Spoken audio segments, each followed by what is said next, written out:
ঈসা আলাইহিস সালাতু ওয়াস সালামকে তার সম্প্রদায় বলছে জিন্দা করেন। ঈসা আলাইহিস সালামকে নিয়ে গেল হাজার লক্ষ বছরের পুরাতন এক কবরের পারে, নিয়ে বলছে ঈসা এই কবরটা হচ্ছে আমাদের এলাকার আমাদের দেশের সব থেকে পুরাতন কবর। তিনি বলছেন এই কবরে কতদিন আগের মানুষ আছে? 2500 থেকে 3000 বছর আগের মানুষ আছে। সুবহানাল্লাহ বললেন না? কত বছর আগের?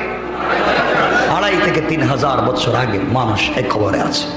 হযরত ঈসা রূহুল্লাহ কবরের পাশে দাঁড়ালেন, চোখের পানি ছেড়ে দিলেন আর বললেন, আল্লাহ আমার তো ক্ষমতা নাই, মুআজিজা তো তুমি দিয়েছো, কুম বিইজনিল্লাহ, এই কবরের সব থেকে পুরাতন মানুষ তুমি জিন্দা হয়ে যাও।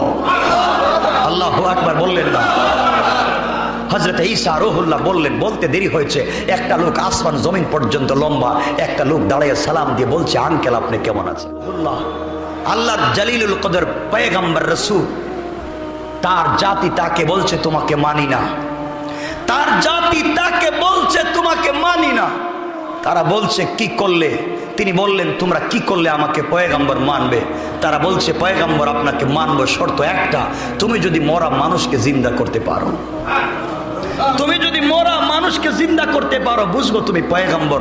আল্লাহর কাছে কাঁদলেন ঈসা রূহুল্লাহ, কেঁদে কেঁদে বলছেন, আল্লাহ এই মানুষকে জীবিত করার, মৃত করা এটা তো তোমার কাজ, তুমি ছাড়া তো কেউ পারে না।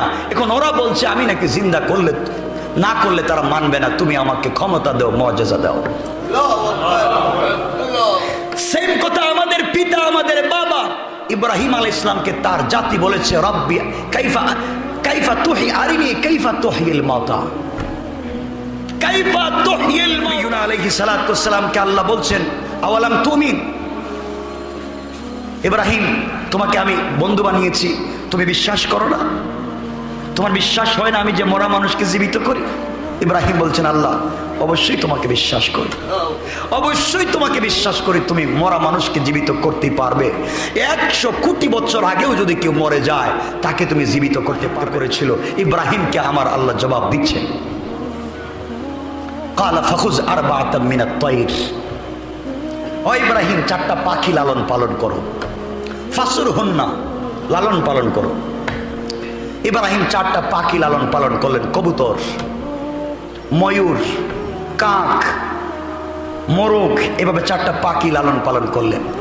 আল্লাহ বলছেন ইব্রাহিম লালন পালন করেছে, ওদের নাম রাখো। ইব্রাহিম তাদেরকে নাম রাখলেন।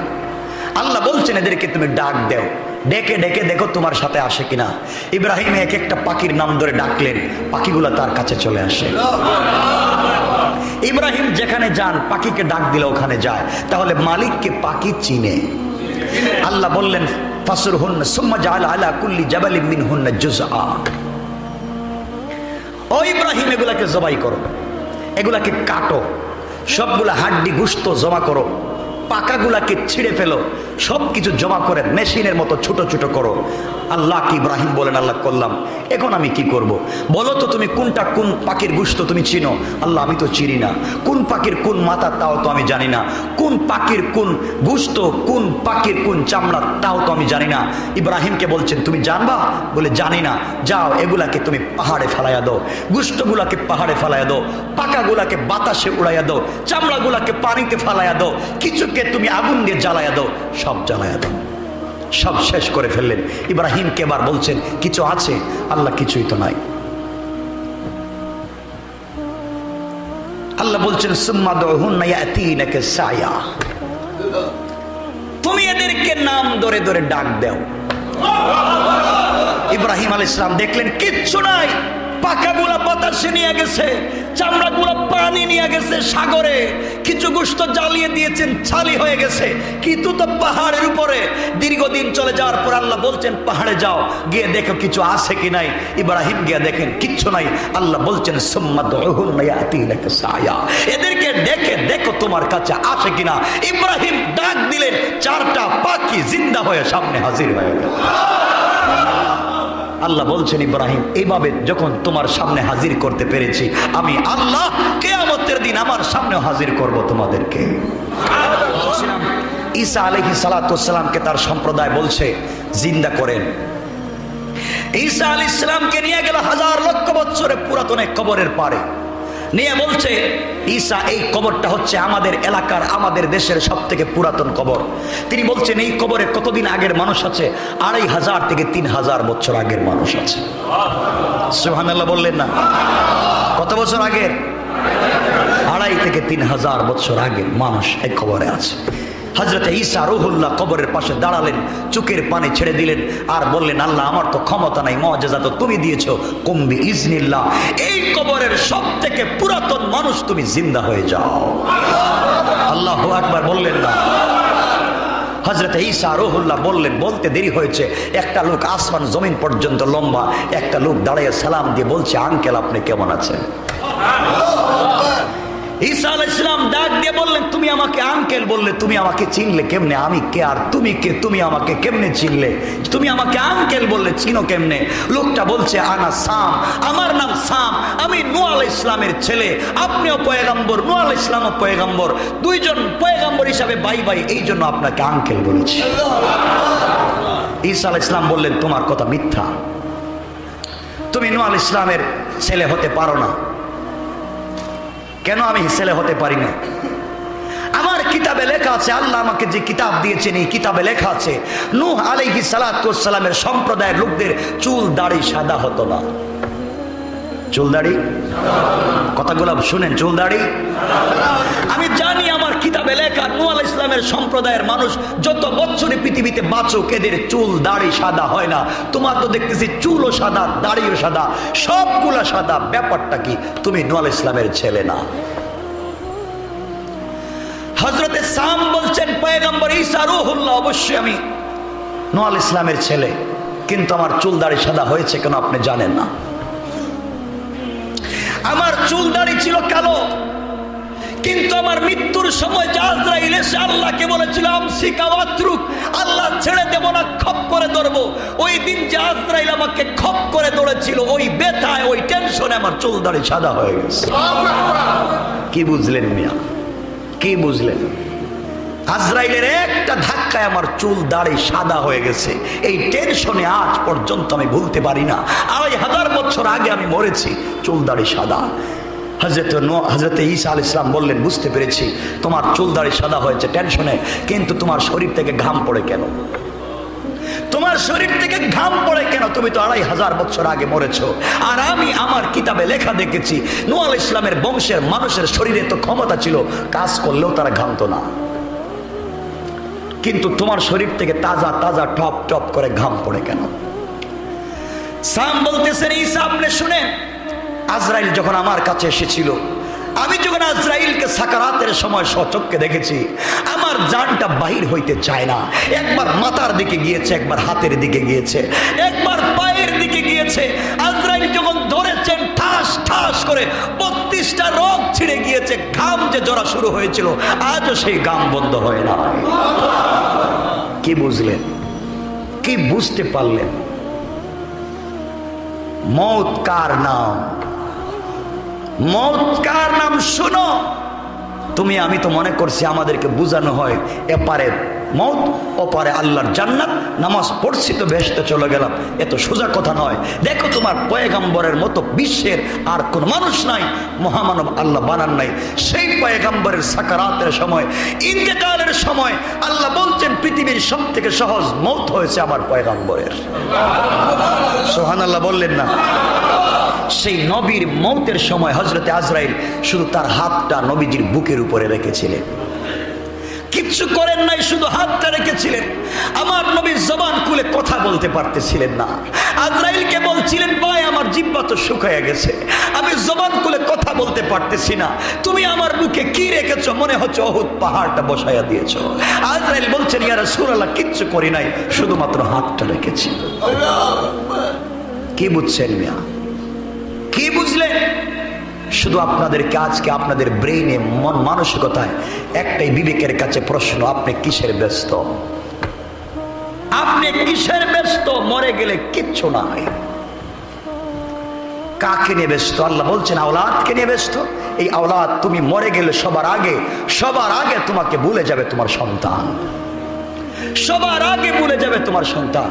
তোমার বন্ধু বান্ধব দূর থেকে এসে বলবে, আহারে রাত্রে মারা গেছে, তোমরা এখনো খবর দেও নাই, তো দুর্গন্ধ হয়ে যাবে, তাড়াতাড়ি গোসল করো, দাফন করো। বলবে না? বলবে না? কিসের বন্ধুত্ব মিয়া, কিসের বন্ধুত্ব? আল্লাহ তো মুহাম্মদের সঙ্গে বন্ধুত্ব করে আরশে আজিমে নিয়েছেন, আর তুমি এমন লোকটার সঙ্গে বন্ধুত্ব করেছো যেই বন্ধু বলছে বন্ধুরে তাড়াতাড়ি কবরে দে, দুর্গন্ধ হয়ে যাচ্ছে। আল্লাহ বলছেন, গোলাম ভুল করলে, বন্ধু নির্বাচন করতে ভুল করলে, আমাকে চিনলে না, আমার সাথে বন্ধুত্ব করলে না।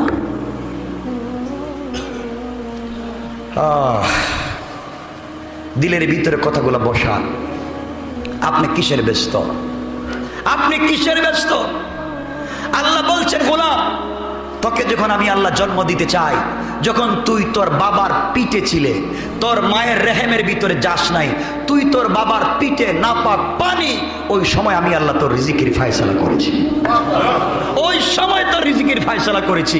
কেন তুই 24 ঘন্টা দুনিয়া দুনিয়া দুনিয়া বলে ব্যস্ত, একবারও আমি আল্লাহর নামটা নিলে না? গোলাম রে গোলাম, সন্তান যখন ছোট থাকে, মুখের কথা যখন নতুন বলা শুরু করে, মা চক্ষু খুলে, মা তাড়াতাড়ি সন্তানের কাছে 24টা ঘন্টা বসে বলে, বাবা একটা বল না মা, একটা বার ডাক দে মা, 10 মাস তোকে পেটে রেখেছি, 2.5 বছর দুধ পান করিয়েছি, কথা বলা নতুন শিখছস, একবার না বল মা। মা একবার তার সন্তানের মুখ থেকে মা ডাক শুনতে চায়। আল্লাহ বলছেন, গোলাম রে তোরে এত কিছু দিলাম, এত সুন্দর হাত পা বানাইলাম, একটা বার রাত্রেবেলা উঠে ডাক দিলি না আল্লাহ? তুই কেন একটা বার আমাকে ডাকলে না? তোর কি অসুবিধা ছিল? কিসের ব্যস্ত তুমি? কিসের ব্যস্ত তুমি? কে তোমাকে ব্যস্ত রেখেছে দুনিয়ায়?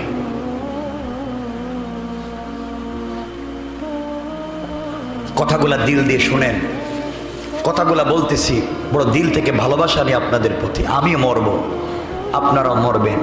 আজকে এভাবে বসেছি, কে কোন কবরে থাকবো জানি না। আমি জানি না আমার কবরে কি হালাত হবে, আপনি জানেন না আপনার কবরে কি হালাত হবে। এই হালাতকে চেঞ্জ করবার জন্যে আপনাদের মোটিভেট করতেছি। আপনাদেরকে আমি আজকে যে স্পিচ দিচ্ছি, কথাগুলো দিচ্ছি ব্রেইনে বুঝাবার জন্য, বিবেককে জাগ্রত করবার জন্য। 24 ঘন্টা যে দোকানে বসে থাকো, কেন বসে থাকো? 24টা ঘন্টা যে দুনিয়ার কাজ করে, গোলাম তো বিবেকের কাছে প্রশ্নে রিজিক তো আমি দিয়েছিলাম, এতক্ষণ বসে থাকলে আমার নামটা মনে রাখলে না।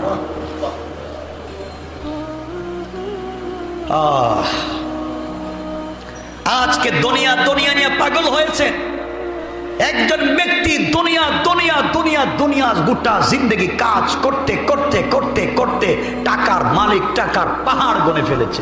টাকার টাকা, আমেরিকায় বাড়ি করেছে, কানাডায় বাড়ি করেছে, ইন্ডাস্ট্রি করেছে, মিল ফ্যাক্টরি করেছে, সব ঠিক 10 তলা বাড়ি করেছে, সব সোনা রূপা দিয়া। এত সুন্দর করেও যদি এয়ার কন্ডিশন করে বাড়ি করেন, আপনার মনে আশা আগামীকালকে প্রধানমন্ত্রীকে নিয়ে এই বাড়ি উদ্বোধন করব। উদ্বোধন করবার জন্য আপনি গাড়িতে উঠবেন, বাসায় গিয়ে ঢুকবেন, উদ্বোধন হবে, বক্তৃতা আপনার নাম ঘোষণা করা হয়েছে, অমুক বাড়িটা নির্মাণ করেছেন। আপনি আসেন, 1000 কোটি টাকা দিয়ে বাড়ি বানাইছেন, কি কি ম্যাটেরিয়ালস ব্যবহার করেছেন, মাইকে একটু মাইকে একটু বলেন। আপনি চেয়ার ছেড়ে মাইকের সামনে আসবেন, বিসমিল্লাহ বলে শুরু করবেন। মাইক্রোফোনের নিচে আজরাইল বসে আছে, মাইক্রোফোনের নিচে আজরাইল বসে বলতেছে, আল্লাহ ও তো এখনই বক্তৃতা করে বলবো কত টাকা দিয়ে বাড়ি করছে, আমসিক আও আত্রুক। আপনি বলেন ওকে কি ছাইড়া দিব না ধর্ম? আল্লাহ বলছেন, কথা বলার আগে ধর, কথা বলার আগে ধর। কোথায় যাবেন? কোথায় যাবেন? আজরাইল থেকে কেমনে বাঁচবেন? একটাবার চিন্তা করলেন না? বড় দরদ নিয়ে আপনাদেরকে ভালোবেসে কথাগুলো বলতেছি। জীবন চেঞ্জ করে ফেলেন, জীবনটাকে চেঞ্জ করে ফেলেন। আল্লাহর ওয়াস্তে সব বাদ দিয়ে দেন। কার পিছনে ঘুরতেছেন? ইলা আজালিন করিব। আপনি চিন্তা করতেছেন কালকে দোকান খুলবেন, চায়না থেকে নতুন মাল আসবে, জাপান থেকে পার্টস আসবে, জার্মান থেকে ঔষধ আসবে, আপনি কালকে বিক্রি করবেন। 2-4টা পার্টির সঙ্গে টেলিফোনে কথা বলেছেন, কালকে আমার গুদামে আসবেন, আপনাকে মাল বুঝিয়ে দিব, কালকে আমার পুটে আসবেন, আপনার হাতে গাড়িটা আমি ডেলিভারি করব। আল্লাহ বলছেন, গোলাম ঘুম থেকে উঠতে দেব না, তুই ঘুমাবে, ঘুম থেকে উঠতে দেব না, ঘুমের ভিতরে আজরাইলকে পাঠিয়ে দেব। কত ভাই তোমার আমার সঙ্গে দেখা করে ঘুমায়, ঘুম থেকে আর উঠে না। কথাগুলা কি বুঝতেছেন আমার? কথাগুলা কি বুঝতেছেন আমার? কিসের দুনিয়া? বিবেককে জিজ্ঞাসা করো, কিসের ব্যস্ততা তোমার? তোমার তো ব্যস্ত হওয়ার কথা ছিল আখেরাত নিয়ে, তোমার তো ব্যস্ত হওয়ার কথা ছিল আল্লাহকে নিয়ে। আজকে তুমি দুনিয়ার হিসাব করতেছো, গভীর রাত্রে ঘুম ভেঙে গেছে, ঘুম লাগে না, দোকানে মাল আছে, কোন পার্টির কাছে দিবেন, কত কোটি টাকা এই রমজানের আগে ইনকাম করবেন, রাত্রে ঘুমাচ্ছেন না। আল্লাহ এসে বলতেন আলা মিন মুস্তাগফিরিন ফাগফির আলা, বললাম তোর পায়ে ধরে তুই উঠ, হিসাব বন্ধ কর, আমি ডাকতেছি, আমার সঙ্গে একবার কথা বল, আমার সঙ্গে একটাবার কথা বল। চিনলেন না সে মনিবকে, চিনলেন না সে মালিককে। আমার বন্ধুগণ, আল্লাহ বলছেন গোলাম তুই তো কোনো বস্তুই ছিলে না, তুই তো কোনো বস্তুই ছিলে না, বাপের পিঠে ছিলে, তোর বাপও জানতো না তোর এই পিঠের রক্ত কোন মায়ের রেহেমে যাবে, শুধু আমি আল্লাহ জানতাম। তুই জানতে না যে কাকে বাপ ডাকবে, তোর বাপ জানতো না তোর চেহারা কেমন হবে, মা জানতো না কোন ছেলের সঙ্গে বিয়ে হবে, জানতাম তো আমি আল্লাহ। আজকে তুই বাপ পাইছিস, মা পাইছিস, আমি আল্লাহকে চিনলে না, আমি আল্লাহকে আজকে চিনলে না। আমার বন্ধুগণ, এরপরে আমাদেরকে যখন মায়ের রেহেমের ভিতরে দেয়া হয়, তখন আমরা ছিলাম পচা দুর্গন্ধযুক্ত পানি। আল্লাহ বলছেন গোলাম এই পানিটা, ফেরেশতা বলছেন আল্লাহ পানিটা নষ্ট করে দেব নাকি ফেলে দেব, মায়ের প্রস্রাবের সঙ্গে বের করে দিব কিনা তুমি বলো। আমি তখন ফেরেশতাদেরকে বলছিলাম দুইজনকে, শোনো তোমাদেরকে জিম্মাদারি দিয়েছি, এই পচা পানিকে তোমরা রক্ত বানাও। আল্লাহু আকবার বললেন না? কিসের আপনার অহংকার, আপনি তো পচা দুর্গন্ধ পানির ফুটা। ফেরেশতারা যখন রক্ত বানালো, আরো দুইজন ফেরেশতাকে নতুন নিয়োগ দিলেন আল্লাহ। এরা এসে বলছে আল্লাহ এই রক্তগুলাকে কি আমি জমাট বেঁধে ধ্বংস করে দিব? আল্লাহ বলছেন না, এই রক্তগুলাকে রক্ত পিণ্ড বানাও, শক্ত করো। তোমার বাবা কোনো মেডিসিন দেয় নাই, তোমার মা কোন মেডিসিন দিয়ে শক্ত বানায় নাই। আল্লাহ বলছেন তোর নাপাক পানি থেকে রক্তপিণ্ড তো বানাইছি আমি রে, তুই কেমনে আমারে ভুলে গেলে? কেমনে ভুলে যাচ্ছেন সে আল্লাহকে?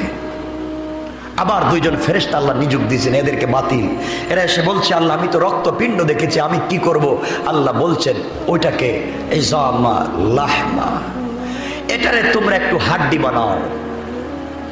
আল্লাহ হাড্ডি বানায় লাভ কি? ও দুনিয়ায় গিয়ে তোমাকে চিনবে না, ও দুনিয়ায় গিয়ে তোমার নাফরমানি করবে, তোমার কথা বললেই বলবে ব্যস্ত, আজান হয়েছে মসজিদে আসো বলবে ব্যস্ত, আজান হয়েছে নামাজে আসো বলবে দোকানে কাস্টমার ব্যস্ত। আল্লাহ ওকে বানায় লাভ নাই। আল্লাহ বলছেন কথা শুনিস না, একদিন হলেও হয়তো আমাকে ডাকতে পারে। চিনলেন না সে মনিবকে। এরপরে আমাদেরকে হাড্ডি বানানো হলো। আল্লাহ দুইজন ফেরেশতাকে বাতিল করে আরো দুইজন ফেরেশতা নিয়োগ করতেছেন। দেখো তোমাকে পৃথিবীতে আনতে আল্লাহ দাপে দাপে দাপে দাপে কত লোককে নিয়োগ করতেছেন, তুমি তো জানোই না। আরো দুইজন ফেরেশতা আসলেন, এসে বলছে আল্লাহ আমি তো হাড্ডি পাচ্ছি, কি করব? আল্লাহ বলছেন ওর শরীরে সুন্দর করে গোশত লাগাও, শরীরে সুন্দর করে গোশত লাগাও। গোশত লাগানো হচ্ছে। আল্লাহ ওর ফেসটা কি করব? আল্লাহ ওর হাতে আঙ্গুল 6টা দিব না 5টা? আল্লাহ এর নাকটা কেমনে দিব, ঠোঁটটা কেমনে দিব, চোখটা কেমনে দিব? আল্লাহ কি করব বলেন? আল্লাহ বলছেন লাকাদ খালাকনাল ইনসানা ফি আহসানি তাকওয়িম, তাদের বাপকে আমি নিজের হাতে বানাইছি, সন্তানটাকে তোমরা সুন্দর করে বানাও। আল্লাহু আকবার বললেন না? সুন্দর করে তোমার বডি স্ট্রাকচার তৈরি করা হলো। দুইজনকে বাতিল। আল্লাহর দুইজন ফেরেশতা পাঠিয়ে দিলেন, যাও। আল্লাহ আমি কি করব? ওকে চামড়া দাও, সুন্দর করে চামড়া দাও, ডিজাইন করো, একটা তৈরি করো, মূর্তির মতো কঙ্কাল তৈরি করো। কঙ্কাল তৈরি করা হলো, রোহ নাই। আল্লাহ বলেন তোমাদের কাজ শেষ, তোমরা আসো। দাপে দাপে তোমাকে আমাকে বানাতে কত কত ফেরেশতাকে আল্লাহ নিয়োগ করেছেন। গোলাম তুমি তো একবারও জানলে না, একবার চিন্তা করলে না কে তোমাকে এই পর্যন্ত নিয়ে এসেছে। এরপরে দুইজন ফেরেশতা আসলেন, এসে বলছেন আল্লাহ সব তো ঠিক আছে, কিন্তু অত কঙ্কাল নড়াচড়া করেন। আল্লাহ বলছেন আমি কুদরত থেকে রূহ দিলাম, রূহ তুমি পাইলে, জীবন আসলো। জীবন আসার পরে এখন তো তুমি ভিতরে নড়ো, মায়ের অনুভূতি হয় পেটের ভিতরে বাচ্চা। আরে শোনো মুসলমান, শোনো, তোমার হাতে যদি 10 কেজি ওজন, 5 কেজি ওজনের একটা ইট দেওয়া হয়, কতক্ষণ রাখবা? 2-3 ঘন্টা রাখার পরে ফালাইয়া দিবা, চাকরি করবা না, চলে যাবা। তোমার মা তোমাকে 8-10 পাউন্ডের ওজনের সন্তানকে 10 মাস নিয়ে হাঁটাহাঁটি করেছে। লজ্জা করা দরকার ছিল। কি করতেছে দুনিয়ায়? এই কথাগুলাকে দিলে বসায়া দাও, এই কথাগুলাকে দিলে বসায়া দাও, জীবন কামিয়াব হয়েছে। আমার বন্ধুগণ, কথাকে লম্বা করতে চাই না। এক পর্যায়ে যখন রূহ আসলো, ফেরেশতা এসে বলছেন, আল্লাহ ওর তো রূহ দিয়েছো তুমি, ওর জবান কি তুতলা করে দিব? তুতলা, কথা বলতে পারে না, না স্পষ্ট করে দিব? তুমি বলো। আল্লাহ বলছেন, গোলাম এগুলার জিম্মাদার আমি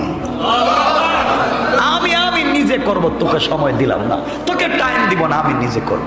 আল্লাহ এখন তো বড় হচ্ছে, ওর তো খাবার লাগবে, খাবার কোত্থেকে দিব? ওর বাবা তো জানে না তার সন্তান পেটে কেমন আছে, ছেলে না মেয়ে তাও বুঝে না, মুখ কোন দিকে তাও জানে না, সন্তানের কি অবস্থা তাও জানে না, ওকে খাবার কে দিবে? আল্লাহ বলছেন, গোলাম ও ফেরেশতারা তোমরা জানো না, এই অন্ধকার, তিনটা অন্ধকারের ভিতরে সন্তানের খাবারের জিম্মাদার আমি আল্লাহ। ওই জায়গায় তোমাকে আমাকে যে আল্লাহ খাওয়াইছেন, দুনিয়ায় কেমনে সে আল্লাহকে বললা? কেমনে সে আল্লাহকে বলে আছো? বিবেকের কাছে প্রশ্ন করো, কিসের তোমার ব্যস্ততা?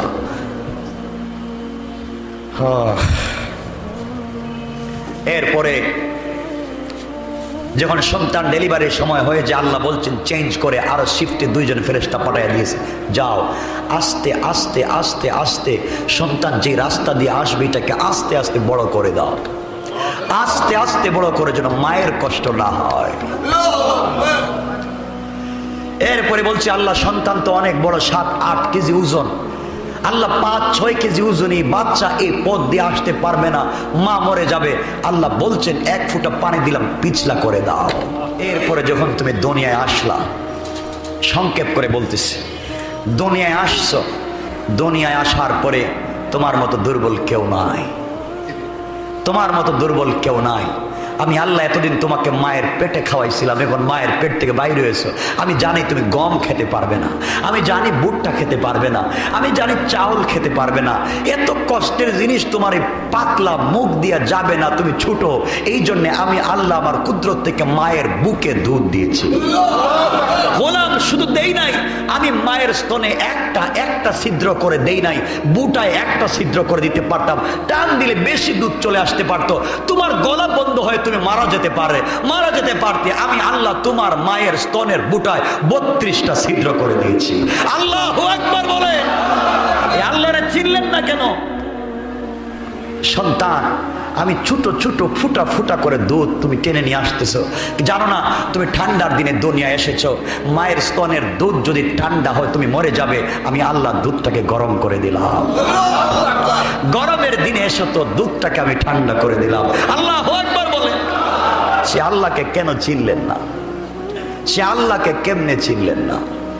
আল্লাহ বলছেন, গোলাম এরপরে তুই আস্তে আস্তে বড় হতে লাগলি, কিন্তু জানিস তোকে যখন কেউ চিনত না, আমি তোর মায়ের ভিতরে, বাবার ভিতরে, আত্মীয় স্বজনের ভিতরে এত মোহাব্বত তোর ব্যাপারে ঢুকাইয়া দিয়েছি, তুমি না ঘুমাইলে তোমার মা ঘুমাইতে পারে না, তুমি না খাইলে বাড়ির সবাই পাগল থাকে, বাচ্চাটা খায় না কেন? তুমি একবার কান্না করলে তোমার মা বাবা রাত জেগে থাকে, বাচ্চা কান্না করে কেন? দিলের ভিতরে তামান্না, দিলের ভিতরে ভালোবাসা তৈরি করেছি তো আমি, আর কেউ করে নাই। এত কিছুর উপরে আল্লাহ বলছেন, গোলাম এত কিছু করলাম, আস্তে আস্তে আস্তে আস্তে হাঁটা শিখলি, আস্তে আস্তে বড় হতে লাগলি, বড় হয়েই প্রথমে ডাক দিলে মা, বড় ব্যথারে গোলাম, একটা বার আমি আল্লাহকে ডাকলে না। এত কিছু করলাম, তুই তোর মায়ের কাছে বসে, বাবার কাছে বসে কেমনে ভুলে গেলে আমাকে, যে এত কষ্ট করে তোকে আনলাম দুনিয়ায়, এসে তোর মার বাপকে ডাকলে আমাকে চিনলে না। এরপরে আমি আল্লাহ অসন্তুষ্ট না, আমি আল্লাহ বেজার না, বড় হ দেখি কি করস। কেমনে সে আল্লাহকে বলে যাও, কেমনে সে আল্লাহকে মনে করো না। এরপরে সন্তান তো বড় হতে লাগলো, হাঁটা শিখেছে, সন্তানের জবান খুলেছে, কেউ দাদা ডাকায়, কেউ মা ডাকায়। আল্লাহ বলেন, গোলাম আমি বসে আছি, কোন দিন তুই একবার বলবে আল্লাহ, আর আমি যে তোকে এত বড় করেছি সব ব্যথা দূর হয়ে যাবে। আল্লাহু আকবার। আমি তো এই চিন্তায় আছি, কোন দিন আমাকে একবার আল্লাহ বলে ডাকবে। এরপরে ফেরেশতাদেরকে বলছেন, ও ফেরেশতা, আমার এই গোলাম তো বড় হচ্ছে, এখন এই দুধ খেলে তো হবে না, তার পেট মোটা হচ্ছে, এখন তো খাওয়া লাগবে। ফেরেশতারা বলছে, আল্লাহ কি খাওয়াবো? আল্লাহ বলছেন, তার রিজিক আসমানে রেখে দিয়েছি, জমা করে, তার রিজিক আসমানে রেখে দিয়েছি, টেনশন করা লাগবে না। পৃথিবীর সন্তানকে যাই খাওয়ান, আজও মায়ের দুধের বিকল্প পৃথিবীর কোনো বিজ্ঞানী, চিকিৎসা বিজ্ঞানী বের করতে পারে নাই। পৃথিবীর সকল খাবারে ফরমালিন থাকতে পারে, মায়ের দুধে কোনো ফরমালিন নাই। কে করেছেন? চিৎকার করে বলেন কে করেছে? আওয়াজ করে বলেন কে করেছে? কেন সে আল্লাহকে ছিল না? কেন সে আল্লাহকে ছিল? এরপর আল্লাহ বলছেন, গোলাম এত ব্যস্ত ছিলাম তোকে নিয়ে আসতে, কখন কি হয়ে যায়, কখন কি হয়ে যায়, ডেলিভারির সময় তুই মরস নাকি তোর মা মরে, এত এত সেন্সিটিভ একটা ব্যাপার, তোকে দুনিয়ায় নিয়ে আসলাম। আস্তে আস্তে বড় হলে, আস্তে আস্তে বড় হলে, স্কুলে যাওয়া শিখলে, স্কুলে গিয়েই তুই পড়লে দেয়ার ইজ নো গড। তুই স্কুলে গিয়েই বললে আল্লাহ বলতে কিচ্ছু নাই। আমি কেমনে নিজের মনকে বুঝাই, এত কষ্ট করে দুনিয়া আনলাম, বড় হইয়া বললে আল্লাহ বলতে কিচ্ছু নাই। কেমনে বুঝাই আপনাদেরকে কথাগুলা, কেমনে বুঝাই? আল্লাহ বড় আফসোস করে বলছেন, ইয়া আইয়ুহাল ইনসান, হে মানুষ, মা গাররাকা বিরব্বিকাল কারীম, কে তোকে ধোঁকা দিল? আজকে আমাকে ভুলে গেলে, অথচ আমি ছাড়া তোর কেউ ছিল না। কেমনে ভুলে যান? আস্তে আস্তে আমি আপনি বড় হলাম। এই বড় হওয়ার পর থেকে আল্লাহর সঙ্গে আমার আপনার সম্পর্ক কেমন?